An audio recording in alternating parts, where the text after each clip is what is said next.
My teen female, mom passed away 8 years ago. I look just like her, with the same hair, eyes, and with the right makeup. I resemble her exact face. I know that my dad loved my mom so much. Losing her hurt him deeply. We became tight-knit, and my dad has been an excellent parent to me. I know I can count on him for anything. He's about to get married to his girlfriend of 3 years. We had a rough patch a year ago when they began to talk about marriage. She didn't like that he introduced the idea to me, rather than ask her, and then let me find out or tell me together. She also didn't like that I don't want to participate in the wedding party.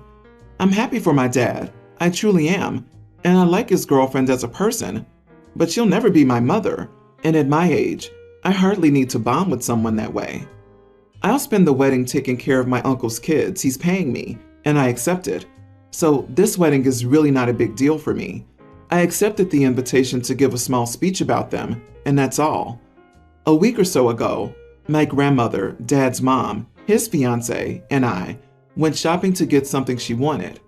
I saw a dress that I liked for the wedding, and so we went to the store so I could try it on. It was an olive dress that matched my hair nicely. I'm a ginger. They complimented me, and my grandma said that it looked like my mother because she wore that color so much. Just a tiny comment. We moved on, and that was all. 2 days ago, my dad's fiancée came to me and asked if I was willing to dye my hair or wear a wig for the wedding. I was taken aback because, what? I said no, no questions asked. But she said she didn't want people telling me that I looked like my mother at her wedding. I said no and asked her to get out of my room because it wasn't going to happen. As soon as my dad came back from work, I told him what had happened earlier, and it made me feel uncomfortable. I went to stay with my uncle. They talked, and the wedding was paused because they fought, and his fiance's family's blaming me because I caused this problem by refusing to compromise on the bride's request. I feel guilty because I didn't mean for this to happen, but sometimes when I try to talk to Dad's fiancée about things that I didn't like or how they made me feel, she treats me as a brat who wants to get her way. So I instead tell my dad and have him talk to her. Am I the idiot? Not the idiot. I struggle to understand how some women become a bride and lose their minds and go completely insane. Her request was so petty and out of line that it isn't even funny. If your father has any sense, he will tell his fiancée to kick rocks. You didn't cause this, she did. Her insecurities and jealousy about your mom surfaced, and she made a really unreasonable request. It's right that the wedding has been put on hold for now. She has some stuff to work through. In addition, your dad was right to talk to you first about the marriage. Fiancé is an idiot for objecting to that. What's next? She'll be asking you to have plastic surgery? And no matter what, never dye your beautiful red hair. You'll never be able to turn it back. She's jealous that you look so much like your mother. So glad that your father's a great dad and you went straight to him. Don't feel guilty or listen to anyone blaming you. You did nothing wrong, and this was all the fiancé's doing. I hope your father doesn't marry this selfish woman and finds one who understands the heart can make room for new loves without destroying the old loves. I, 44 male, have been with my wife for 12 years, married for 6. We have 3 beautiful kids. We support our kids. We live in our dream home. We vacation often. Life is good for us. I have no complaints. The problem is, when I was in college, I was 19. A classmate of mine and her wife approached me about being a donor for her and her wife. They were both in their late 20s and wanted to have children, so I agreed. I told my parents about it, so lawyers were involved, and I was not to seek them out or try to contact them or the kids. Everyone was on the same page. Eventually, I found out that they were both able to get pregnant. Everything was done in a clinic. A few months later, I signed some more papers at the lawyer's office. I never heard anything else. They moved on. I moved on. When visiting my parents, my wife and I ran into this family. Their son looks exactly like me, to the point where it was uncomfortable. Their daughter looks like my sister. They introduced us. It was awkward but pleasant. My wife was completely blindsided, but I understand.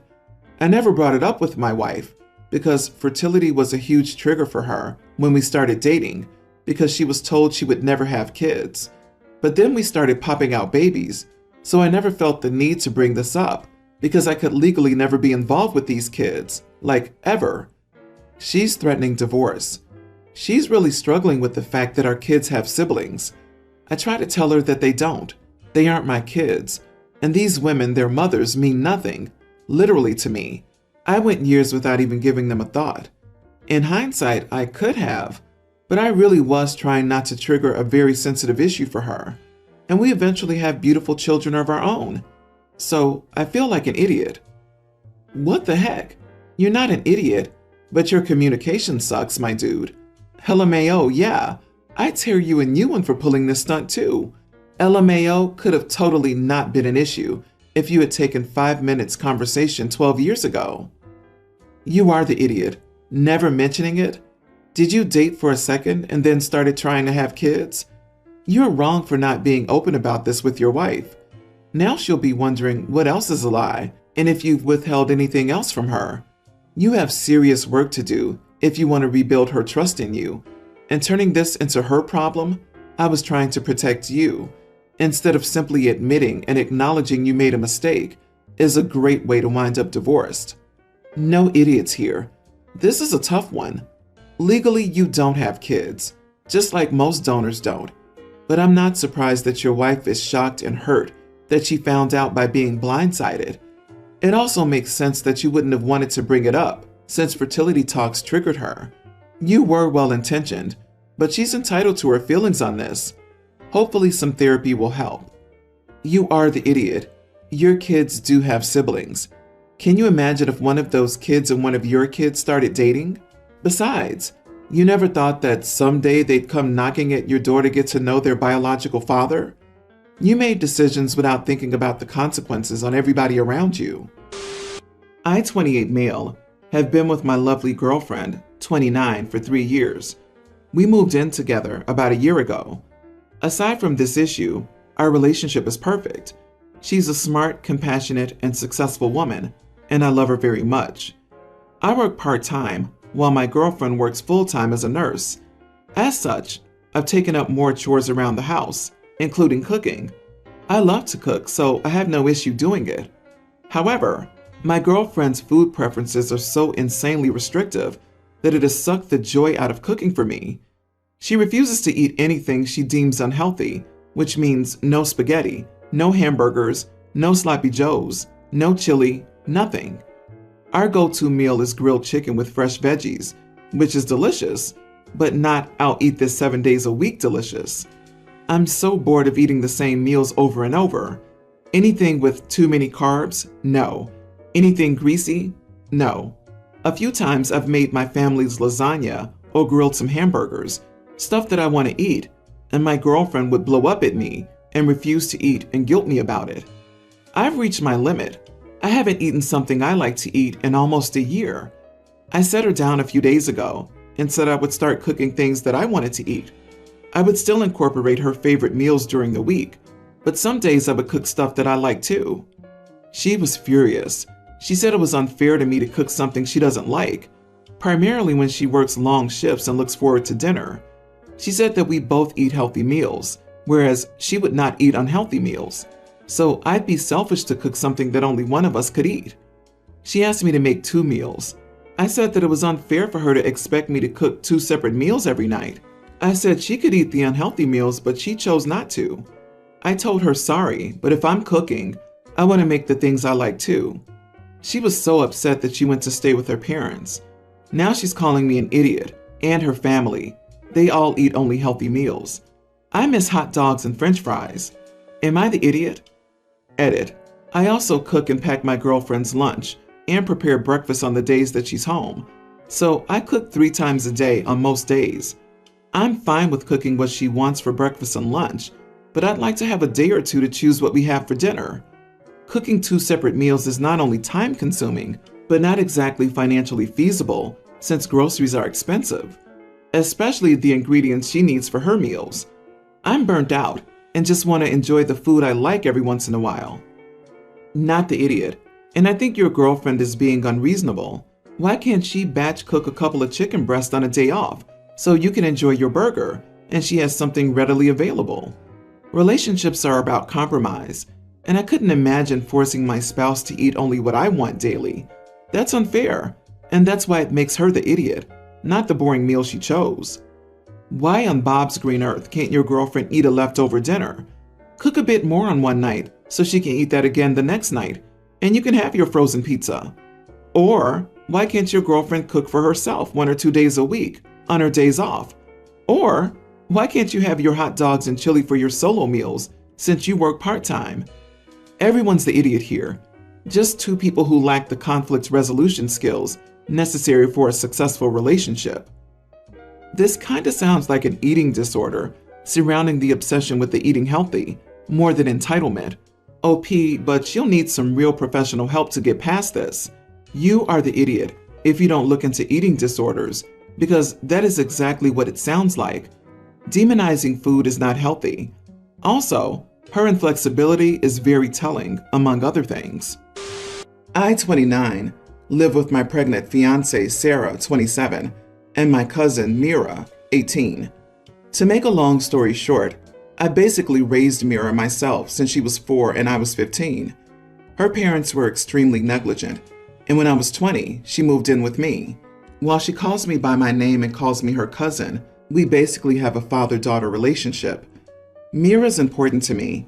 She didn't get along with Sarah at first. I think she just hated sharing my attention, but I thought they get along well now. Sarah and I have discussed Mira and her situation.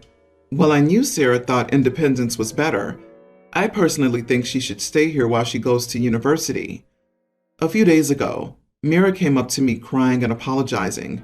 She said she was sorry for being such a burden and hurting me, for not realizing how I felt, and that she would move out and everything. I had no idea what was going on, and when I managed to calm her down, she basically told me that Sarah had talked to her. Apparently, she told her that she was old enough to move out and stop being a burden on me, that she needed to stop taking advantage of my kindness. I got pretty angry and reassured Mira that I loved her and wouldn't kick her out. I was furious and argued with Sarah about it. She thinks I'm letting Mira take advantage of me and that she's old enough to be independent. She thinks it's such an issue that Mira has referred to the baby as her little sister, that she's my cousin and I have an actual daughter coming, so I can't keep coddling her. Basically, she thinks I'm spoiling her with all this, which is ridiculous. That she did it this way because I left her no choice. The whole just a cousin has made me angry. Even if not by blood, she is my daughter. I raised her and love her. Sure, I spend a lot of time, money, and whatnot on her, but I would do that for any child I had. Our argument went terribly. I don't understand how she can see Mira as some leech I need to stand up to, and that she did what had to be done. Mira was really happy I didn't feel that way, and obviously hates Sarah now. Sarah and most of my in-laws obviously say she's right, and I need to have appropriate boundaries. Our friends mostly agree with Sarah. Even my best friend told me that Sarah was right when I vented. Apparently I forgot my place and it's unhealthy. I really don't agree with them, but having so many disagree, especially my best friend, is giving me doubts. I want what's best for Mira, and while I personally want her to stay, if it is actually unhealthy, maybe Sarah would be right. Sarah definitely went the wrong way, but maybe I was wrong not to take some of the worry seriously. Not the idiot. Mira's going to university. It's great that you're willing to let her live at home so she can get an education and hopefully not graduate with overwhelming debt. If she's in school and working towards supporting herself, that's a young adult worth subsidizing. I find it odd that you know Sarah well enough to propose to her, but had no idea how she felt about Mira, or that she would go behind your back that way. I hate to tell you, but you knocked up the wrong person. Sarah's trying to kick out someone who's like a daughter to you. Would she be happy if you kicked out yours and Sarah's once that kid turns 18? No, probably not. Another thing I don't think you realize is how Sarah lied to Mira behind your back to get a result she couldn't have obtained from you. This is a crappy tactic, a breach of trust, and a foreshadowing for what will happen in your future. This is how she'll act every time if she gets away with it now. Think about it, friend. Sarah is jealous, plain and simple. She wants all your attention on her, and the baby and your cousin is getting in the way. I'm sorry, Sarah needs to grow up or get out. She doesn't need to come into your home and kick out your cousin whom you've raised. A woman like Sarah is dangerous. She will do whatever she has to get her way. I, 21 female, have a 2-year-old boy with my husband, 21. My parents disowned me for having a baby before marriage, specifically with a white guy, but my husband's family have been wonderful, and I appreciate them a lot. All of them except his maternal grandmother. She doesn't like me because she thinks I'm a gold-digging immigrant. To be honest, I thought old ladies like her only existed in movies. My son has blonde hair and blue eyes like his father, but has curly hair like mine. Nobody in my husband's family has curly hair, so everyone found it cool but moved on, because it's seriously not that big of a deal. My husband's grandmother is another story. She's been saying, hair like that doesn't run in his family, and other similar things, basically implying that my husband is not the father, which is insane because the two are identical. She's obviously saying it to bother me, and my husband and his family confirmed this as well. It's gotten more frequent since we got married late last year. My husband's family had a small dinner party yesterday, and for some reason, his grandma started telling my nieces, sister-in-law's kids, tween and teen, that my son isn't a part of the family because of his hair. After about 30 minutes of the three discussing my son's blood relation to them, I went to my husband's grandma and I asked her what the deal was. I admit that I was shouting and calling her insufferable and an irritating bug that you just can't get rid of. I then asked her if she cheated on her husband because her children don't have his green eyes. She started crying and told me to stop being ridiculous. I just called her a hypocrite.